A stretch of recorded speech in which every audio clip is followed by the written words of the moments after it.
When I leaned against the kitchen counter and saw my husband invite our driver to join us for dinner, something inside me froze. Not from shock, not even from discomfort, just a strange, silent awareness that the air around us had shifted. My husband, always practical, always formal, poured wine into 3 glasses like it was the most natural thing in the world. But I watched the driver's eyes. Calm. Quiet. Focused. Focused on me, in a way my husband hadn't been in years. It was subtle, too subtle for anyone to comment on, but for me, it was undeniable.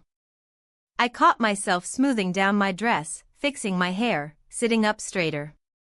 I hadn't done that for anyone in a long time. Not for my husband. Not for myself. Something about that evening, the way our words flowed, the way my fingers brushed against a hand they weren't supposed to, left a crack in the polished surface of my life. Just a hairline fracture. Barely visible. But I felt it. I felt everything change in that moment. And I'd like to tell you how it all began.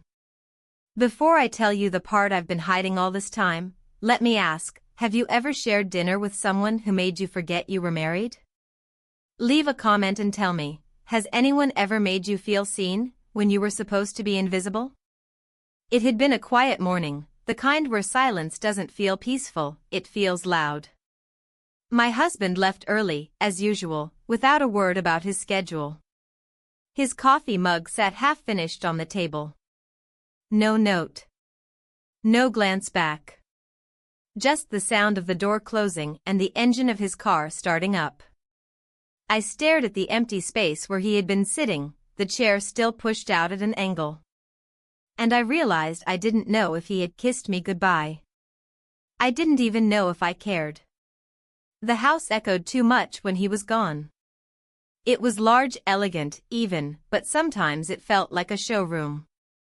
Everything in its place, everything clean and untouched. Like me. I got dressed slowly, choosing a blouse I hadn't worn in years. One that hugged my waist a little tighter. I didn't do it consciously. I only realized when I saw myself in the mirror and paused. Something in my reflection looked different. Not younger, not prettier. Just a little more awake. The car was waiting outside. He stood by the door, as always, holding it open like a gentleman from an old movie. He was younger than my husband but not by much. Quiet. Calm. Attentive in ways that weren't obvious, he remembered where I liked to sit, the way I preferred the temperature set, the little things my husband never noticed. I slipped into the back seat, nodded my thanks, and looked out the window. Good morning, he said, soft but certain. I turned. Morning. And that was it. Nothing inappropriate. Nothing strange. But I felt the weight of the silence between us. Not awkwardness. Not discomfort. Just presence. We drove to the office building where I had a meeting scheduled with the contractor. He adjusted the mirror, and I caught his eyes for a second. They didn't linger. They didn't need to. The meeting was uneventful. Numbers, blueprints, timelines. My voice was polite, professional. My mind was somewhere else. On the way home, he asked if I wanted music. I shrugged. Anything you like.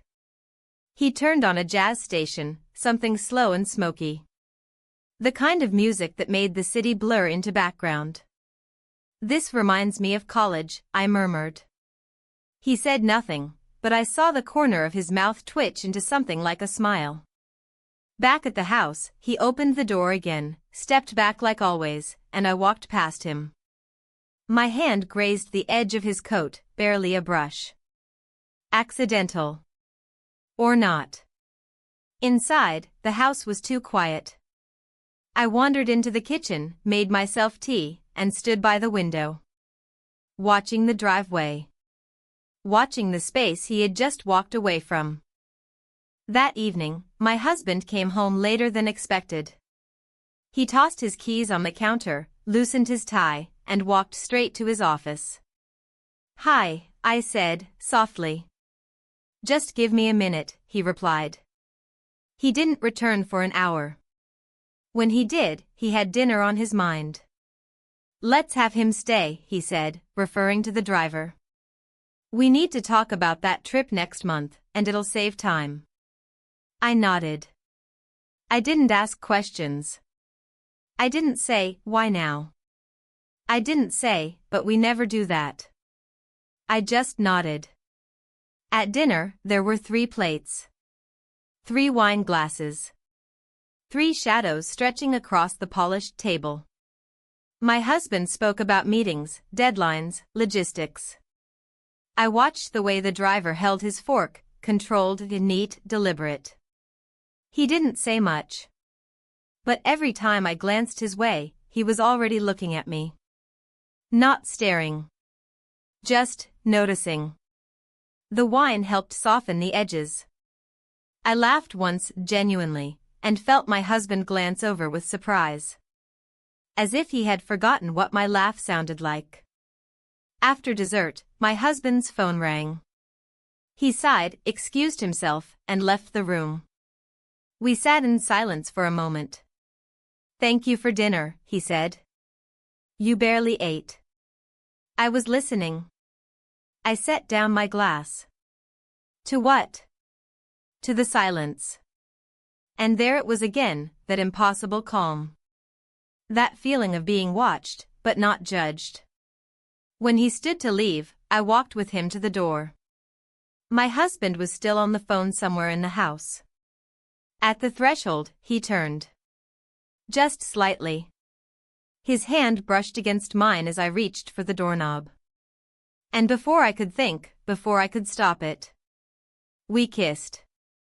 Not passionately. Not carelessly. Just once. Just long enough to change everything. Then he walked away. I stood in the open doorway, listening to his footsteps fade, wondering what exactly had just happened. The house felt different after that. Not bigger. Not smaller. Just changed. And I had no idea what to do next. The next morning, I woke up before dawn. The house was still and cold, and even the birds outside hadn't begun to sing. I lay in bed staring at the ceiling, not moving, not thinking, just listening to the hollow silence of a home that had once meant something. My husband was already up, or maybe he hadn't come to bed at all. Lately, I couldn't remember when we last fell asleep in the same room, let alone touched. The memory of the night before came back to me slowly, like light creeping across the floor at sunrise. Not just the dinner or the glances or the awkward stillness in the hallway. No, it was the way I had leaned into something that had never been said. The way I hadn't hesitated. I stood up, wrapped myself in my robe, and walked barefoot into the kitchen. The tiles were cold, grounding me. There was a half-empty bottle of wine on the counter, 2 glasses in the sink. His and mine. The driver's was still on the table, untouched. I didn't clean it. I couldn't bring myself to touch the glass, as if it held some kind of fingerprint I wasn't ready to erase. At 7, I heard my husband's car keys and the front door closing. No goodbye, no note. Just like always. He had a routine, and nothing disrupted it, not even me. I got dressed with more attention than usual. The same blouse I wore years ago, the one with a delicate pattern near the collar, soft and familiar. I didn't know why I picked it, but as I buttoned it slowly, I realized I just wanted to feel something. The car was already waiting. As I stepped outside, the cool air made my skin tighten, and I crossed my arms as I walked toward the driveway. He stood by the car again, door open, face calm. Nothing in his posture gave away what had happened the night before. No tension, no flicker of acknowledgement. And somehow, that unnerved me more than anything. I slid into the back seat, adjusting my coat as I settled. The car moved, quiet and smooth as always. He didn't say anything. Neither did I. We drove past familiar streets, the same coffee shops, the same signs. Everything looked unchanged, yet I couldn't stop thinking that something invisible between us had shifted, tilted, refused to return to its place. At a red light, I watched his hands on the steering wheel. Strong, steady. The kind of hands that knew their purpose. The kind I used to long for without realizing it. He glanced at me in the mirror, a flicker of contact, then looked forward again. "I hope dinner was to your liking," he said, his tone light but respectful. I hesitated. It was different. And that was it. We didn't speak again for the rest of the ride. But the silence wasn't empty, it hummed. After he dropped me off, I walked through the office lobby in a daze. People passed by, greeting me, smiling, carrying folders. I nodded, returned smiles, answered questions. But none of it reached me. I was still in the car. Still in last night. At lunch, I found myself staring out of the window, untouched salad on my desk. I didn't feel guilt. Not exactly. I felt disoriented, like someone had opened a door in my life I hadn't noticed before, and now I couldn't unsee it. By the time I returned home, the sun was already setting. My husband's briefcase was in the hallway, his coat on the back of the chair. I could hear him upstairs, on a call. I stood in the kitchen again, my hand resting on the back of the same chair the driver had occupied the night before. Later that evening, my husband came down. He poured himself a drink, sat across from me, and started talking about his day. Numbers. Clients. Delays. I nodded when I needed to, smiled when expected. But I wasn't really there. At some point, I asked, "Do you remember the first time you took me to dinner?" He paused, caught off guard. "Of course," he said automatically. "That place near the marina." "It was raining," I said. "You didn't have an umbrella. You gave me your coat." He looked confused. I thought that was a different night. I didn't correct him. I just sipped my tea and let the silence fall again. That night, as I lay in bed, I couldn't sleep. I turned to one side, then the other. My mind kept returning to the car ride, to the way his voice sounded when he said silence. How strange that something so small could lodge itself so deeply into me.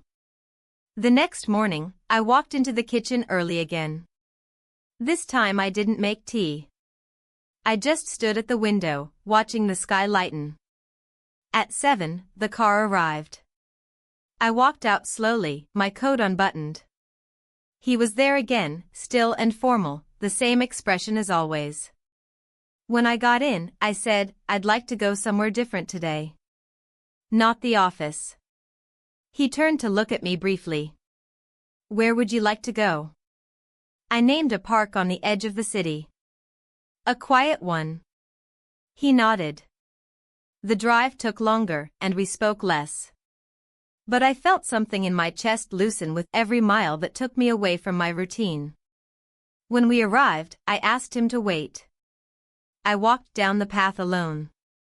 The trees were just beginning to change, their leaves hinting at the first signs of autumn. I sat on the bench and watched a couple walk by, laughing softly. They were older than me. Holding hands. I couldn't remember the last time someone held mine without checking their watch. I returned to the car after nearly an hour. He didn't ask where I'd been. He didn't need to. Back home, I thanked him quietly before stepping out. He nodded. And again, I caught that flicker in his eyes. The kind that says everything without saying anything. That night, I found myself sitting on the edge of my bed, staring at my hands. They looked older than I remembered. Not frail, but changed. Hands that had held too much without holding anything real. And I knew, whatever was happening wasn't just about him. It was about me. About the parts of myself I thought were gone. Parts one was no longer willing to silence. I didn't go to work the next day. I didn't call in or send an excuse. I simply stood in the hallway, holding my purse in one hand and the doorknob in the other, and realized I didn't want to go anywhere. Not the office, not the store, not even outside. The house felt foreign again, like a hotel room after checkout, clean, silent, stripped of meaning. I let the strap of the purse slide through my fingers and dropped it on the hallway table. Upstairs, my husband's voice echoed faintly through the bathroom door. He was on another call, likely confirming flights or rescheduling meetings. I didn't listen to the words. I just listened to the tone, the same even, distant cadence he used for everyone, including me. I went back into the bedroom and sat on the edge of the neatly made bed. The sheets were still warm on one side. His side. I stared at them for a long time, thinking about how many years I had woken up next to him without realizing how far apart we'd drifted. Downstairs, I made coffee. Not the usual strong blend he preferred, but a lighter roast I liked. I couldn't remember the last time I made something for myself, just because. I sipped it slowly, leaning against the counter, watching the sunlight crawl across the floor. By mid-morning, I wandered into the garden.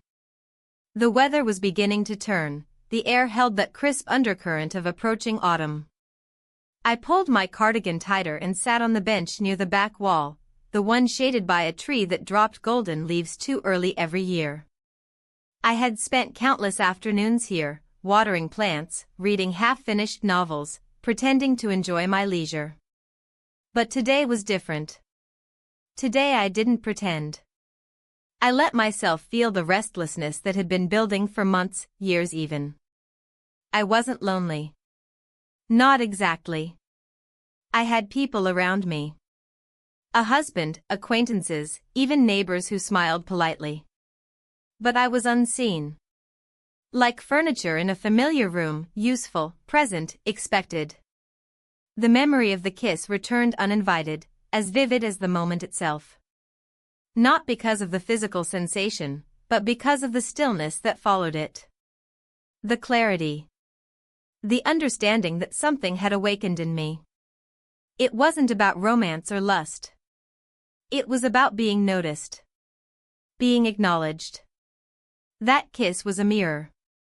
And in it, I had seen myself, not the version of me who lived in spreadsheets and dinner plans, but the version who still wanted to feel alive.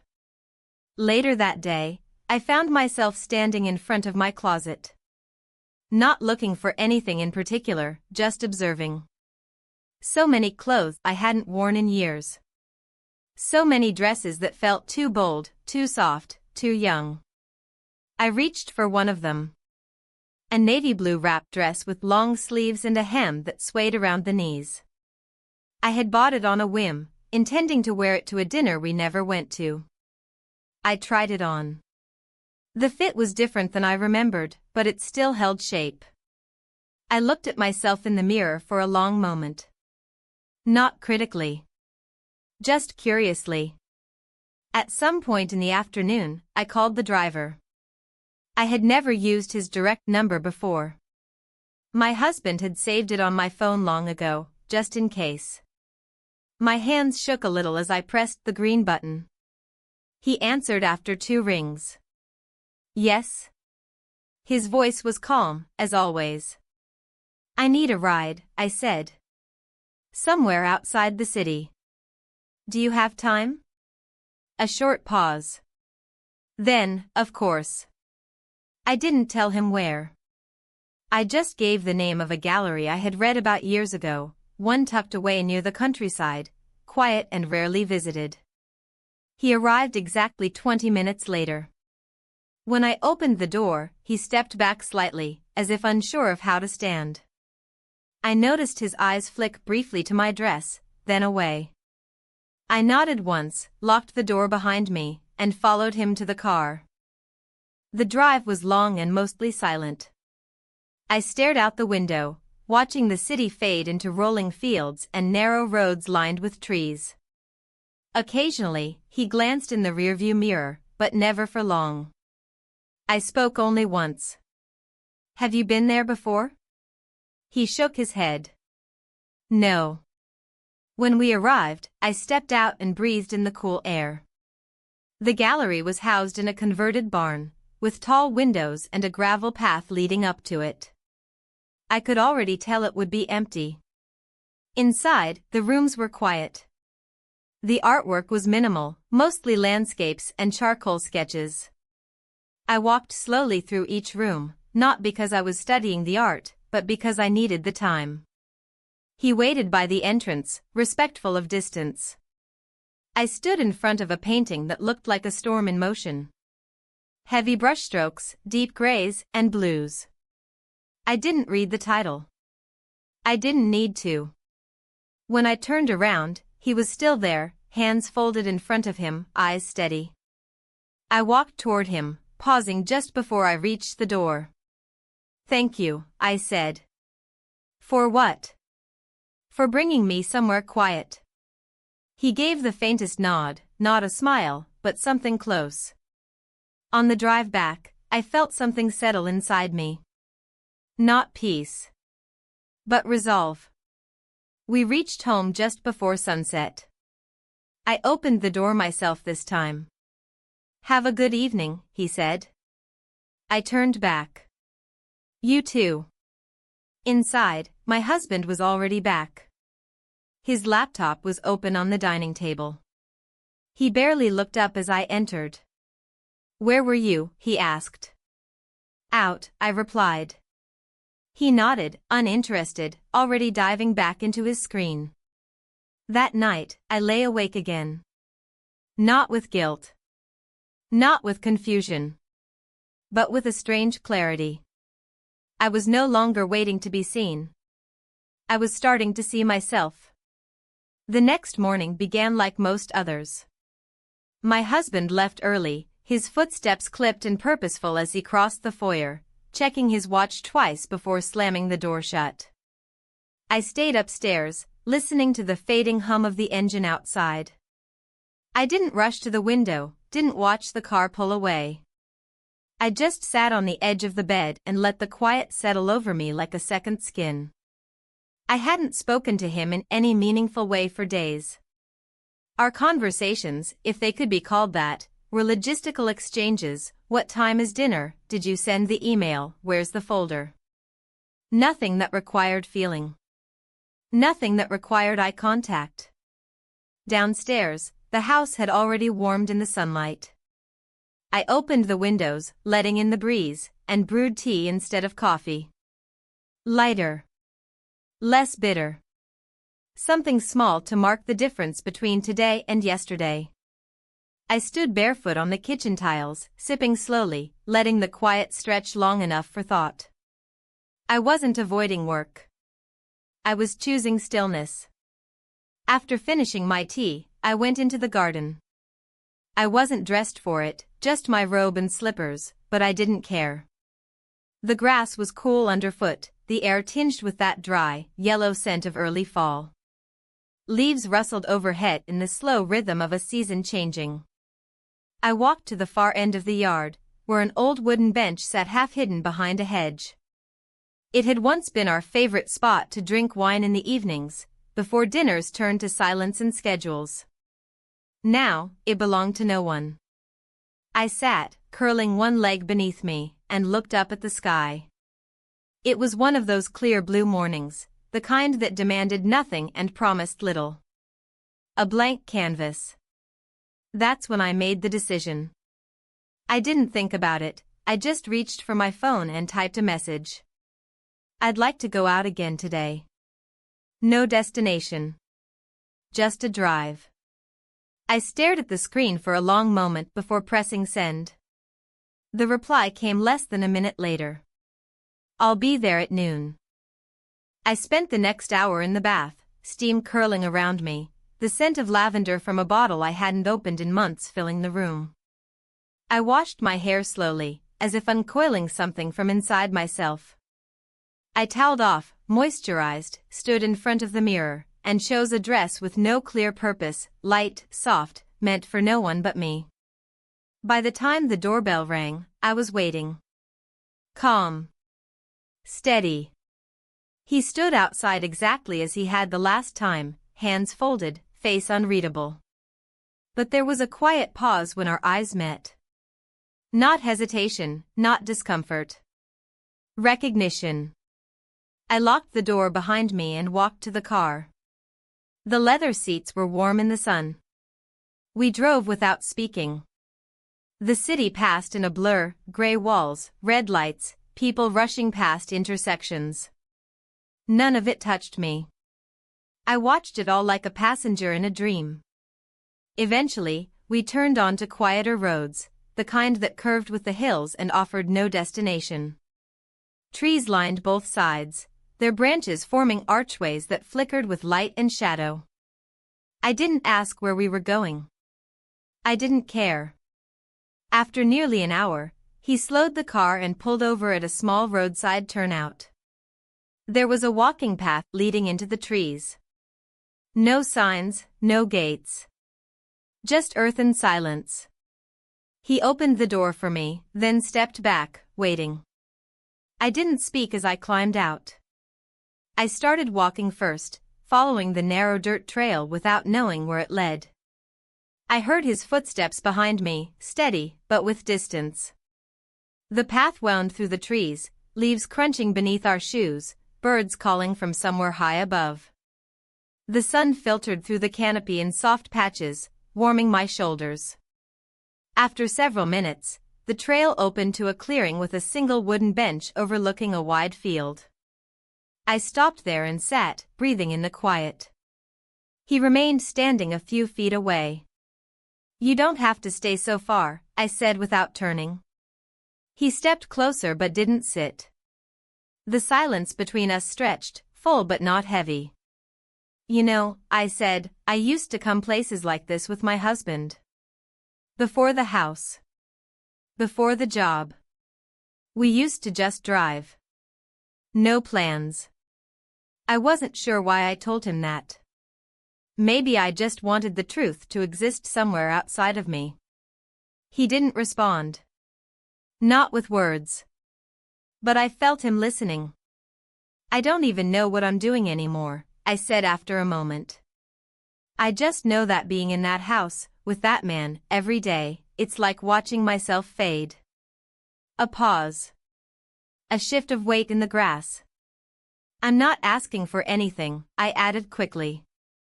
"I just wanted to be somewhere else today." He finally sat, not next to me, but on the other side of the bench. Enough space between us for comfort. "I understand," he said quietly.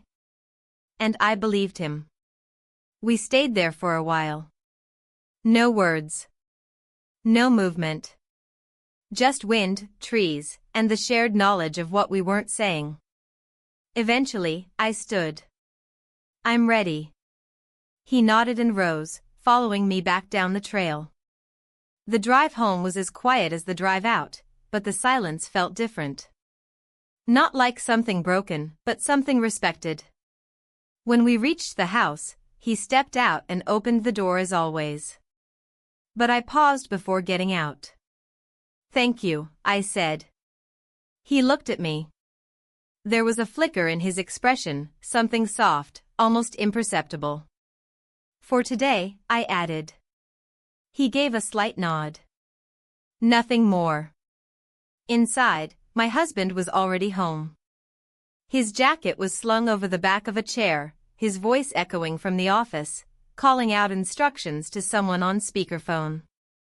He didn't ask where I had been. He didn't notice the time. I walked upstairs, changed clothes, and stood in front of the mirror. My face looked the same. But something beneath it had shifted again. And I didn't want to go back to who I had been before. Not entirely. Not ever. The days that followed passed in a quiet rhythm that I hadn't experienced in years. There was no urgency, no need to pretend I was invested in the daily machinery of life. I kept to myself, ignored calls from colleagues, and let unread emails pile up like leaves in a forgotten driveway. My husband never asked questions. He didn't notice the shift, or, if he did, he chose not to address it. His detachment wasn't new, it had just become more obvious to me. In the mornings, I sat in the kitchen with tea and watched the light climb slowly up the walls. The garden outside had begun to change. The flowers were wilting, leaves browning at the edges, as if the earth itself was quietly preparing for a transition. I found it comforting. I avoided mirrors when I could, not out of shame or vanity, but because I didn't quite recognize the woman staring back. Not fully. There was something unfamiliar in her posture, in the way she tilted her head, in the stillness behind her eyes. I wasn't sure if I liked her. But I knew she was mine. My husband was away more often now. Meetings ran late. Weekends were filled with errands that didn't require my company. Once, he left for an overnight conference without mentioning it until he was already at the airport. I didn't react. I didn't even say goodbye. That afternoon, I walked through the house barefoot, tracing the grain of the wooden floor with each step. It was oddly soothing. I wandered into the spare bedroom, the one we never used, and opened the window. Cool air rushed in, carrying the scent of distant fires and damp soil. I closed my eyes and stood there for several minutes, letting the breeze press against my skin. It was just past 4 when my phone buzzed. A short message, outside. I hadn't expected him today, hadn't asked. But I didn't hesitate. I grabbed my coat, slid into my shoes, and walked out without a word. The car was parked in its usual spot, engine idling softly. He stood by the passenger door, hands at his sides, as still as always. But there was a tension in his stance that hadn't been there before. A quiet energy. He opened the door, and I stepped in. The seat was warm. The interior smelled faintly of something familiar, wood polish, maybe, or the remnants of yesterday's cologne. We didn't speak as the car pulled away. I didn't ask where we were going. I didn't want to know. The city gave way to wide roads bordered by trees, their branches reaching toward each other like strangers trying to remember how to touch. The sky was pale and heavy, clouds drifting low and slow. After half an hour, we pulled into a long gravel driveway leading to a quiet lakefront. I had never been here before. The water stretched wide and flat, its surface broken only by the occasional ripple from the breeze. There was no one else around. He stepped out first and waited by the path that led down to the shore. I followed him, the gravel crunching underfoot, the air cooler by the water. The sky above reflected dimly in the lake, a muted silver mirroring the stillness we carried between us. A wooden gazebo stood near the shore, half-sheltered by willows. He walked toward it and paused, turning to see if I was behind him. I nodded once, and we stepped inside. There was a bench. He didn't sit. Neither did I. The air felt suspended, like the pause between thunder and rain. I leaned against the wooden railing and looked out over the water, hands clasped in front of me. "It's quiet here," I said softly, not expecting a response. But he answered. "Yes. That's why I chose it." I turned slightly, surprised. He rarely initiated anything beyond necessity. "I needed quiet," I replied. He looked at me for a moment, then nodded slowly, as if he understood something I hadn't said. For a long while, we stood like that, near each other, not touching, not speaking. The wind stirred my hair, and I let it. There was nothing performative in the way I existed here. I wasn't trying to be beautiful, or desirable, or anything at all. I was simply present. He stepped closer then, slowly, deliberately. Not enough to make me step back, but enough to feel the shift in the air. I didn't move. I don't know which of us leaned in first. I don't remember the exact angle or the sound of the wind at that moment. I just remember the stillness breaking. We kissed. And the world went impossibly still. Not like in stories, where fireworks explode or time stops. It was quieter than that. Calmer. Like a room where two clocks finally tick in sync. When we pulled apart, I didn't look away. I didn't smile. Neither did he. We just stood there, facing each other, letting the weight of the moment settle between us like dust in sunlight. No apologies. No explanations. He stepped back slightly, just enough to give me room to breathe. I turned toward the lake again, my hand resting on the railing. The air felt cooler now. Or maybe it was just me. We didn't stay much longer. The sun was beginning to dip, and the clouds had thickened, threatening rain.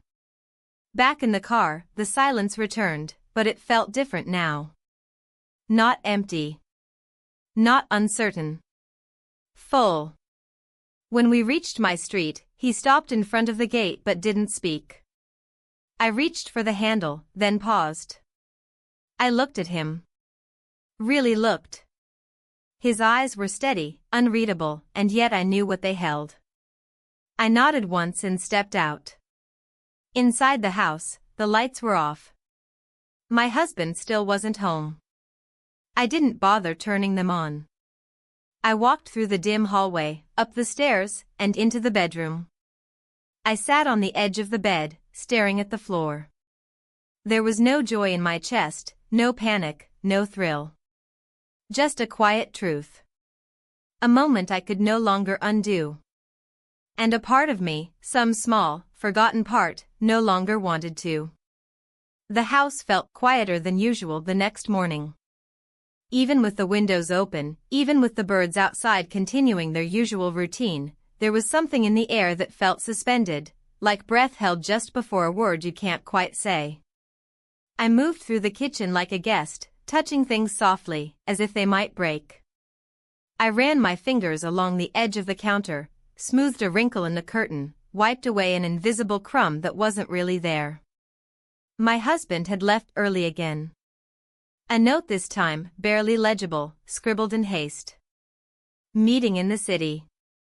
Back late. No greeting, no signature. Just that. The pen hadn't even written evenly across the paper. I stared at it longer than necessary, folded it, and placed it in the drawer with a strange sense of ceremony.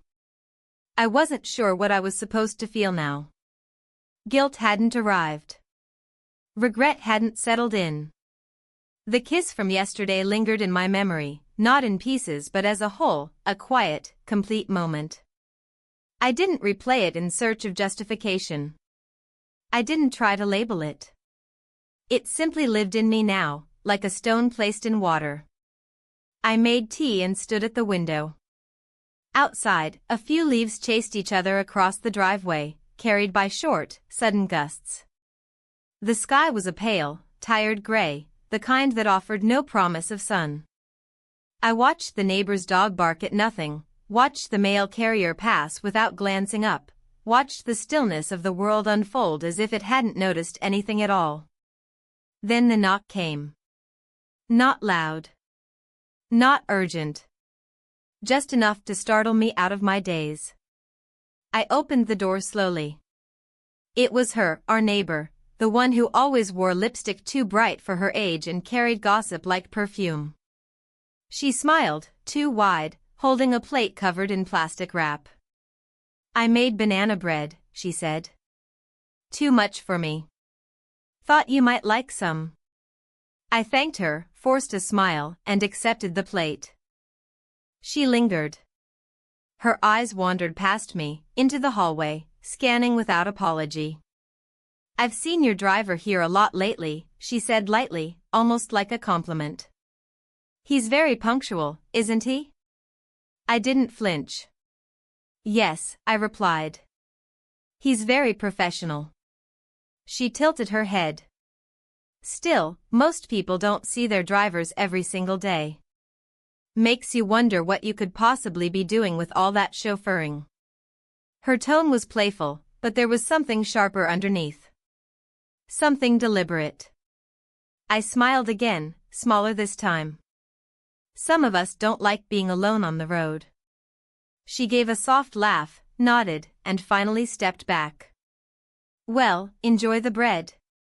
Just thought I'd drop by. When I closed the door, my hands trembled, not from fear, but from the awareness that something invisible had been seen. Or guessed. Or imagined. I placed the banana bread on the counter and stared at it for a full minute before moving away. I didn't like the smell of it. Too sweet. Later that day, I sat outside in the garden, the same bench I had been to a few days ago. I brought a blanket, a book I didn't intend to read, and a cup of tea that went cold in my hands. The trees rustled above me. The sky had turned heavier. Rain was close. I thought about calling him. Just to hear his voice. But something held me back. I didn't want to chase a moment that wasn't ready to repeat itself. I didn't want to turn something quiet into something clumsy. But the silence didn't last long. Around 4 o'clock, I heard the sound of tires in the driveway. Not his usual arrival time. I stood, the blanket falling from my lap, and walked around to the front of the house. It was him. He was already out of the car, standing by the trunk, holding a small brown envelope. He didn't move toward me. He waited. I walked to him slowly. My heart wasn't racing. My hands weren't shaking. But my breath felt heavy. He held the envelope out. "You left this," he said. I took it, though I didn't recognize it. Inside were 2 photos, printed, not digital. From the gallery. I must have tucked them into a brochure and left them behind. "I thought you'd want them," he said. I nodded, unsure of what to say. The photos were quiet, abstract. A stormy landscape, a bench beneath a tree. We stood there for a moment longer, then I gestured to the garden. "Would you like to come in for a moment?" He hesitated. Not from discomfort, but from care. Then he nodded once. We walked around the house together. In the garden, he stood near the bench, but didn't sit. I didn't push him. "It's been strange," I said finally. "Since yesterday." He said nothing, but his expression softened. I'm not sure what it meant. I'm not asking you to explain it. I just needed to say that out loud. He stepped closer, but not too close. "It meant something," he said. That was enough. The air between us settled again. After a while, he checked his watch. I should go. I walked him back around the side of the house. We paused by the car. "Thank you for bringing this," I said, holding up the envelope. He looked at me, not searching, not asking, just looking. And for a moment, I felt the weight of every unsaid word between us pressed gently into the air. Then he left. And I stood in the driveway, holding a storm and a bench and something else I couldn't quite name. When I returned inside, the phone was ringing. "My husband." I answered. "Just checking if you need anything," he said flatly. "I'm fine," I replied. "I'll be home late." Okay. That was it. No questions. No warmth. No suspicion. I hung up and sat on the stairs, the envelope still in my hand. The neighbor's words echoed faintly. I brushed them away. Let them wonder. Let them guess. Because for the first time in a long time, I wasn't wondering who I was. I was beginning to know. The night began like any other. I made tea, the same blend I always used, and walked through the quiet halls of the house with the cup in my hands. The floorboards didn't creak the way they used to. Maybe they had grown used to the silence, just like I had. The garden outside was still, painted in the soft grays of early evening. The sky was a muted lavender, with clouds stretched thin across the horizon like gauze. My husband had left earlier that morning for a last-minute business trip. I hadn't asked questions. I didn't need to. I knew the pattern. Bags packed hastily, a phone call in the other room, car keys jangling as he left without looking back. There was a time when that would have made me feel invisible. Now, it only made me feel free. After dinner, I opened a window in the sitting room and let the cool air in. It moved through the curtains gently, the way someone might brush a hand against your shoulder without meaning to. I stood there for a long time, watching the wind play with the leaves on the trees. Every now and then, a car passed on the street beyond the hedge, but I barely heard it. The house felt different when I was alone in it. Not emptier, just honest. As though it had stopped pretending to be anything more than what it was. No pretense of perfection. No polished dinnerware waiting to impress. Just quiet rooms and familiar corners. I found myself walking to the front hallway without thinking, stopping at the console table by the door. I opened the drawer and ran my fingers across the folded note my husband had left earlier in the week. I didn't take it out. I didn't need to read it again. It was always the same message in different handwriting. Outside, I heard a soft rumble. A car pulling into the drive. I didn't move right away. I simply stood still and let the sound reach me. It was unmistakable, the low, smooth rhythm of his engine. A sound I had come to recognize as clearly as my own breath. I opened the door before he knocked. He stood there in the fading light, hands in his pockets, eyes steady. There was no explanation offered. None was needed. The space between us had already said enough. I stepped back, and he entered without a word. The door closed behind him with a quiet finality. He removed his coat and hung it on the hook beside the one my husband never used. That small act, so ordinary, made my chest tighten in a way I hadn't expected. We walked to the living room. I gestured to the couch, but neither of us sat. There was a tension in the air, not uncomfortable, but undeniable. Something unspoken vibrating just beneath the surface. I turned away and walked to the window again, looking out at the deepening blue of the sky. I wasn't sure if you would come, I said quietly. I wasn't sure either, he replied. His voice was low, even. Not cautious, measured. There was a long pause. The kind that doesn't require filling. I didn't ask him to leave, I said after a while. But I didn't ask him to stay either. He didn't answer. I didn't expect him to. I turned to face him. He was still standing, still watching me in that way he did, not possessive, not demanding. Just present. Sometimes I wonder, I said, how many years I spent convincing myself I was content. He didn't look away. And are you? The question settled into the room like dust. I didn't answer. I stepped closer. I don't know who moved first. Maybe we both did. Maybe the distance between us had already grown too thin to measure. We spent the night together. The hours unfolded slowly, without urgency. There was no rush, no performance, no need to define what was happening. The house didn't protest. The walls didn't echo with guilt. Only quiet acceptance. Afterward, we lay in the stillness of the guest room, where the ceiling was lower and the light from the garden crept in through sheer curtains. I watched the shadows on the walls shift with the wind. He didn't speak. Neither did I.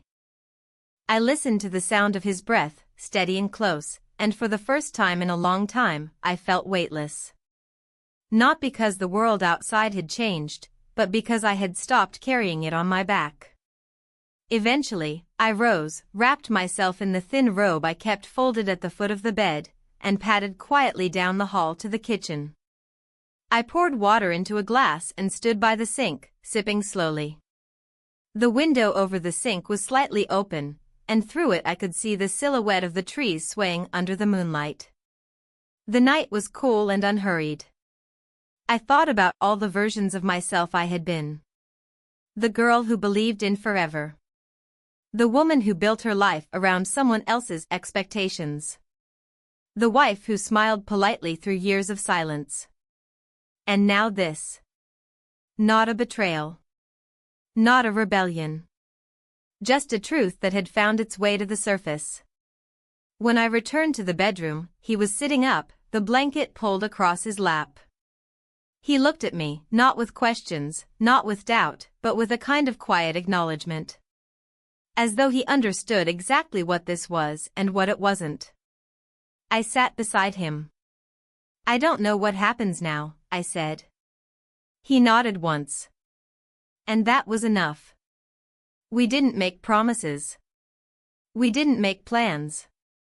We simply sat in the quiet, side by side, letting the night carry us forward in its own time.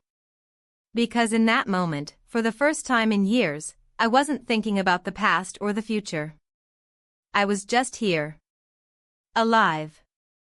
And that was more than I had allowed myself to be for a very long time.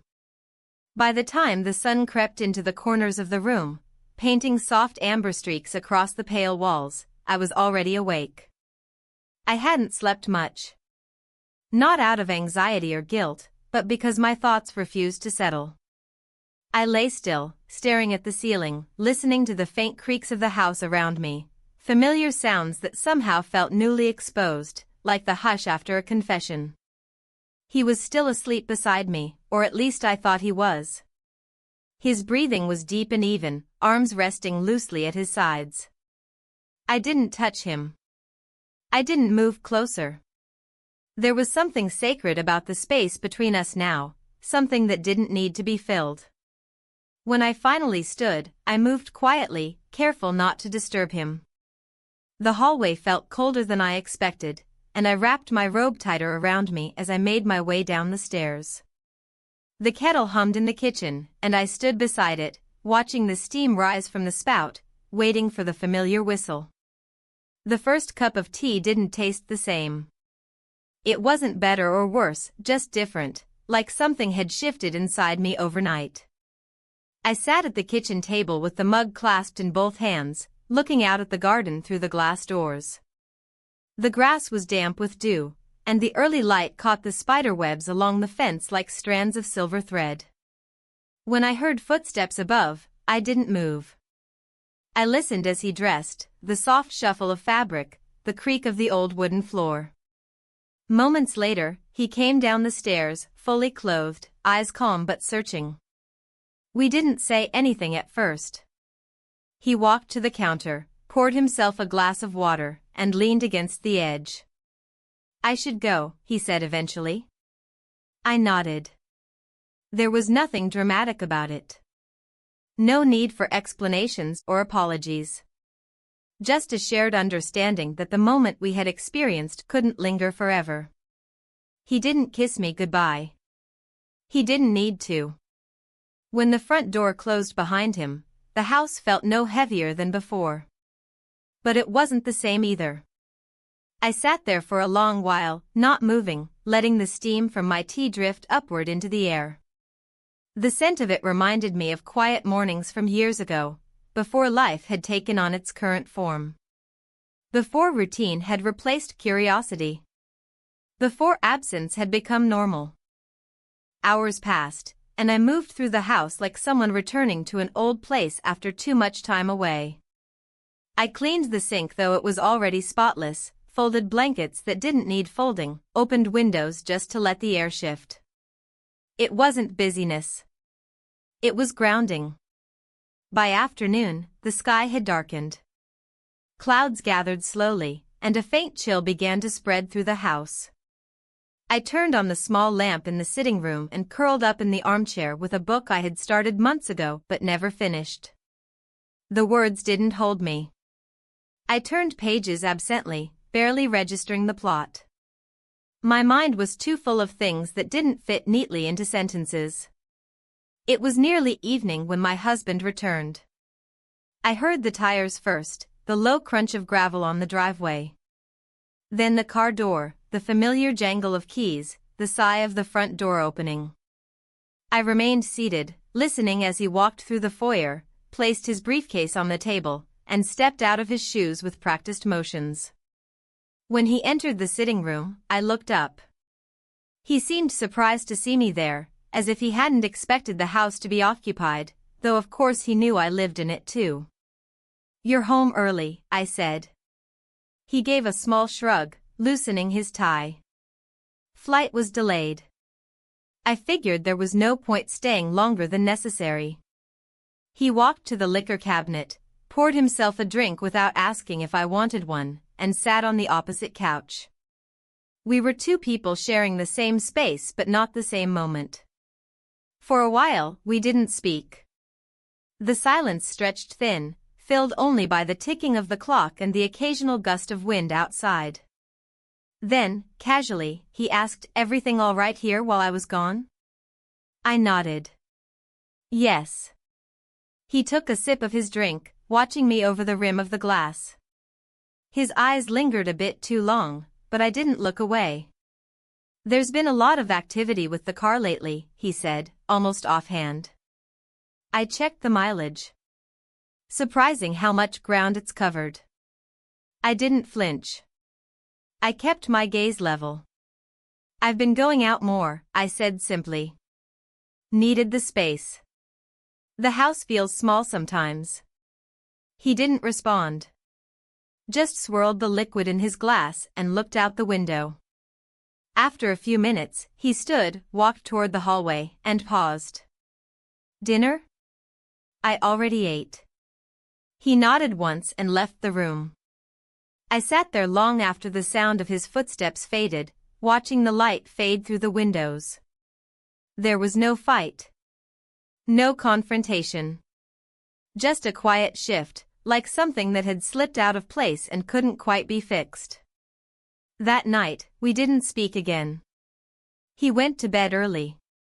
I remained downstairs, curled up beneath a blanket, the book forgotten on my lap. Outside, the wind picked up, rattling the branches against the windows, and somewhere in the distance, thunder echoed faintly. I didn't sleep much. My thoughts were too loud. And yet, beneath it all, I felt no panic. No dread. Only certainty.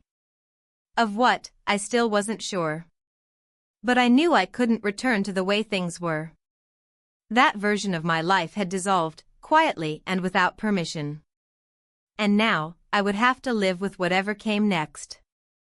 The morning after his return, I woke earlier than usual. Not because I had somewhere to be or something pressing to do, but because I needed the silence before the day could start imposing itself on me. The air felt heavier, though not cold, like the house itself was bracing for something. Outside, the sky hung low, a pale and quiet gray. Rain was near but not yet certain. The kind of weather that held its breath. I moved quietly through the kitchen, not wanting to wake him. Not out of concern, but because I didn't want to see his face before I was ready. I made my tea slowly, holding the handle of the kettle with both hands as it whistled low and long. When the tea was ready, I took it to the back of the house and sat in the sunroom. I hadn't opened that space in weeks. The cushions were stiff, and the smell of dust hovered in the corners. But the light was good there. Soft and even. It made me feel like I existed in a pause between moments. I watched the garden for a long time. The wind moved through the leaves, lifting them gently, then letting them fall. There was something almost forgiving about the way nature repeated itself, season after season, as if saying, no matter how much changes, something always returns to itself. I wondered if I would. And if so, who I'd return to. Eventually, I heard footsteps upstairs. Slow, measured, familiar. The sound of him starting his morning routine, the water running, drawers opening, the distant click of the closet door. He was predictable in ways I used to find comforting. Now it only reminded me of how far apart we had drifted. I didn't go to him. I didn't wait in the kitchen to greet him. I stayed in the sunroom until I heard the front door open and close. No words exchanged. No questions asked. Just his exit, like clockwork.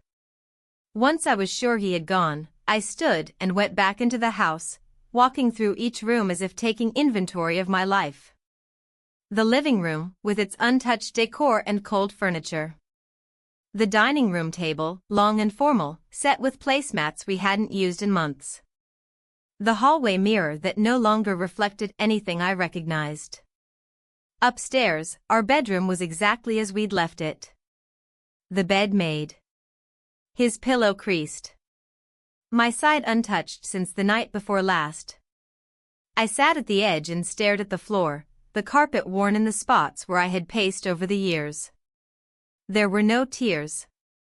I wasn't sad. I wasn't even angry. Just aware. Fully, deeply aware of where I stood in the story of my own life. Around midday, I decided to go out. Not for errands or appointments. Just to move. Just to not be still. I got dressed in clothes that felt like mine, simple, comfortable, quietly intentional. I tied my hair back, left a small note on the counter for appearance's sake, and stepped out into the thick, waiting air. I didn't call him. I didn't plan to. I simply walked, letting my feet take me toward the town. Past familiar houses and trimmed hedges, down sidewalks I had passed 100 times but never really seen. It was strange how the world could look so different once you had changed, even slightly. At the cafe near the corner, I stopped for coffee. I sat by the window and watched people pass. A young couple holding hands. A man in a suit talking loudly into his phone. An older woman walking slowly with a cane, pausing to smile at the barista through the glass. Life, continuing. I stayed there for nearly an hour. The coffee went cold. I didn't mind. I just needed the stillness of being somewhere that wasn't home. When I left, I didn't go straight back. I walked through the park instead, the one with the tall trees and the wooden bridge. I used to come here in the early years of our marriage, when everything felt new and full of possibility. We'd picnic in the shade, talk about everything and nothing. I tried to summon those memories now, but they felt distant, blurred by time and silence. I sat on a bench and closed my eyes. The sound of children playing echoed faintly from the far end. Somewhere nearby, birds argued over crumbs. I inhaled deeply, letting the cool air fill my lungs. And for a moment, I felt grounded. When I finally returned home, the house was empty. My husband hadn't come back. But there was something different in the air. A stillness that felt more like waiting than peace. I walked into the kitchen and paused. On the counter was a folded piece of paper. Not a note like the others. This one was written more carefully, deliberate. It read, "Let's talk tonight." No greeting. No explanation. But not a command either. A request. That was rare. I stood there for a long time, reading those 3 words over and over. I didn't know what he wanted to say. I didn't know if I was ready to hear it. But I knew I wouldn't run. That evening, I prepared dinner, not out of obligation, but because it gave my hands something to do. The motions were soothing, peeling, chopping, stirring. The smell of garlic filled the kitchen, familiar and grounding. He arrived just after 7. Quietly. No briefcase. No call ahead. He stepped into the kitchen and paused in the doorway, watching me. I didn't turn around right away. I let the silence stretch. Then I spoke. "There's food." If you're hungry. He stepped forward, set his keys on the counter, and said, "Thanks." We sat at the table across from one another, plates between us, the clink of silverware the only sound for a long while. It wasn't uncomfortable. Just honest. Eventually, he set his fork down and looked at me. "I've noticed you've been different," he said. I didn't answer. I let him continue. "You leave more. You're quieter. You seem distant." I nodded. "I've changed." He looked at me carefully, like someone trying to read a language they'd forgotten. "I'm not blaming you," he said. I think we stopped noticing each other a long time ago." I met his gaze. Yes. There were no raised voices. No accusations. Just two people sitting in the shell of something that once felt whole. He didn't ask questions. He didn't press for details. He simply said, "I'd like to understand. If you want to talk." I didn't answer then. I wasn't ready. But I saw something in his eyes I hadn't seen in a long time. Not anger. Not hurt. Just uncertainty. And in that moment, I realized that the past few weeks had changed more than just me. They had changed what was possible. And now, the choice was mine.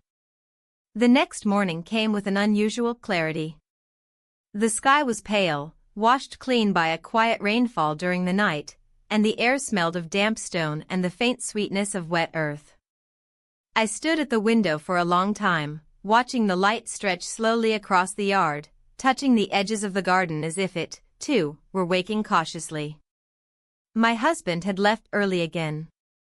I didn't hear him go. Only the absence of his voice, his footsteps, his morning rituals told me he was gone. The kitchen was quiet, his coffee cup still sitting in the sink, a faint ring of dark brown at the bottom. The folded napkin on the table told me he had eaten, but quickly. There was no new note this time. And strangely, that felt like a relief. I moved through the morning slowly. I didn't turn on the television. I didn't open my email. I let the stillness remain unbroken. The conversation from the night before lingered in the corners of the house like a scent that refused to fade. It hadn't been a breakthrough, not really. But it had been real. And that, more than anything, left a strange ache in my chest. It's a strange thing when the people closest to you finally start seeing you again. Not through confrontation, not through apology, but through quiet recognition. His words hadn't been grand. But they had been honest. And that honesty settled into me differently than I expected. It didn't fix anything. But it created a space where something new could begin if I chose. But I wasn't ready to make choices yet. Not the big ones. So instead, I packed a small bag. Not a suitcase. Not luggage. Just a simple, worn canvas tote with enough space for a sweater, a book, a journal, and a scarf I hadn't worn in years. I didn't need more than that. I wasn't going away. I just needed to go. By mid-morning, I called for a car. Not him. A service. A different name, a different number. I needed to know that I could move on my own. That I could create distance without explanation. The driver arrived on time. Young, polite, unfamiliar. He opened the door for me, asked if I had a destination, and I gave him the name of a coastal town an hour and a half away. I had been there once years ago, before the house, before the long stretch of marriage that dulled more than it gave. The road there was quiet, winding through fields and small towns, past gas stations and forgotten roadside diners. I kept the window down just a bit, letting the wind tease loose strands of my hair. I didn't speak. I didn't think. I just watched the landscape move, letting it remind me that the world was bigger than my kitchen, my marriage, my secrets. When we arrived, I asked to be dropped off near the old boardwalk. It was mostly empty this time of year, the tourists long gone, the shops shuttered or only half open. The sea was calm, the sky low and silver, matching the water in a way that made the horizon disappear. I walked along the wooden planks slowly, my bag swinging gently at my side. The ocean air clung to my skin, and the wind whispered through the beams beneath my feet. It felt like walking through the memory of a place, rather than the place itself. At the far end of the boardwalk was a small bench, worn smooth by salt and time. I sat there, facing the water, and let my mind wander. There was no clarity waiting for me. No sudden realization or moment of insight. Just space. Space to feel without judgment. Space to breathe without urgency. Space to admit, silently, that I had changed. I pulled the scarf from my bag and wrapped it around my shoulders. It smelled faintly of lavender and dust. I opened my journal and stared at the blank page. My pen hovered above it, unmoving. I didn't know where to start. So I wrote one sentence. I don't want to disappear. And then another. I don't want to keep living as if my life belongs to everyone else but me. The sentences didn't come easily, but they came. One by one, small truths written in ink, each one heavier than it appeared. I didn't try to make them poetic. I didn't try to explain them. I just wrote. By the time I looked up, the sun had dipped lower in the sky. A soft glow stretched across the water, and the wind had quieted. The tide moved in slow, deliberate waves. I stood, closed the journal, and held it to my chest for a moment. Then I turned and began walking back. I didn't call anyone. I didn't check my phone. I didn't rush. When I returned to the edge of the boardwalk, I stopped at a small cafe that was still open. I ordered tea and sat near the window, watching the water in silence. At the table next to mine, two older women played cards. They didn't look at me, didn't ask questions. But their presence, steady and casual, made the world feel a little more grounded. I stayed until the sky turned a deeper shade of blue, then called for a car to take me home. As we drove back, the darkness settled around the windows. Lights flickered on in the houses we passed, warm and distant. I watched them like constellations, each one a quiet life unfolding behind glass.